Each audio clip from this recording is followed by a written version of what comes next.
হাৰমতি ১৫ নং ৰাষ্ট্ৰীয় ঘাইপথত এল্টো আৰু ছুইফ্ট বাহনৰ মাজত মুখামুখি সংঘৰ্ষত গুৰুতৰভাৱে আহত ৩জন। বিহুৰ আনন্দ উল্লাসৰ মাজতে আজি সন্ধিয়া লখিমপুৰ জিলা হাৰমতি আৰক্ষী চকীৰ অধীনৰ ১৫ নং ৰাষ্ট্ৰীয় ঘাইপথৰ ২ নং পাৰ্বতীপুৰত এক ভয়াৱহ দুৰ্ঘটনা সংঘটিত হয়। প্ৰাপ্ত তথ্য অনুসৰি আজি সন্ধিয়া প্ৰায় ৭:১০ হাৰমতি দিশৰ পৰা অহা AS07L 855 নম্বৰ ছুইফ্ট বাহনখনৰ লগত হাৰমতি দিশৰ পৰা অহা AS07X5433 এল্টো K10 নম্বৰ বান্দৰদেৱালৈ আহি থকাৰ অৱস্থাত ২ নং পাৰ্বতীপুৰৰ ১৫ নং ৰাষ্ট্ৰীয় ঘাইপথৰ এটা কেঁকুৰিত মুখামুখি সংঘৰ্ষ লগাত হাৰমতি ৰগাতি ৰিজাৰ্ভৰ পাপু দাসৰ লগতে আৰু ২জন গুৰুতৰভাৱে আহত হয়। ৩জনকে সংকটজনক অৱস্থাত চিকিৎসালয়লৈ প্ৰেৰণ।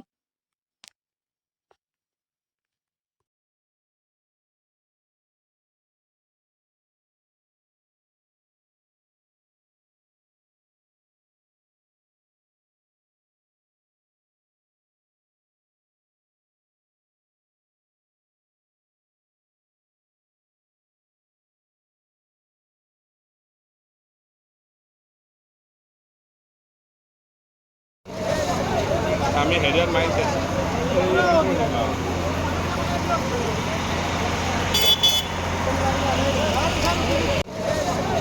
আমি হেৰিয়ত মাৰিছে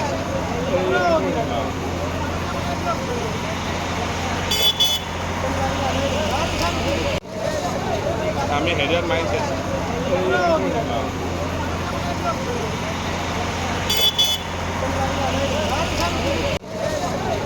আমি হেৰিয়ত মাৰিছে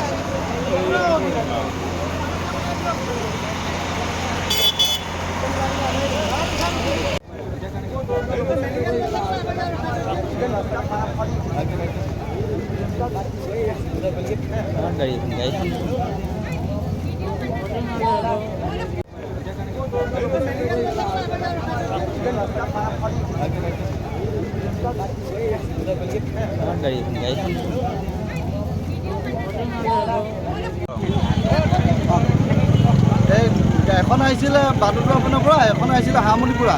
এল্টো K10খনত বৰ্তমান 2জন আছে আৰু সেইখনত ছুটিখনত আপোনাৰ এজন। এতিয়া ছুইফ্ট যিখন আপোনাৰ এখন মানুহজন অলপ সংকটজনক অৱস্থাত আছে আৰু 2জন অলপ চিৰিয়াছে আছে। 3জন টোটেল আছে আপোনাৰ 2খন গাড়ী। বাদ বাকী আপোনাৰ গাড়ী 2খন গোটেই অৱস্থা খতম, পূৰা চেচিছ বহি গৈছে আৰু পূৰা অলপ জখম হৈছে পূৰা।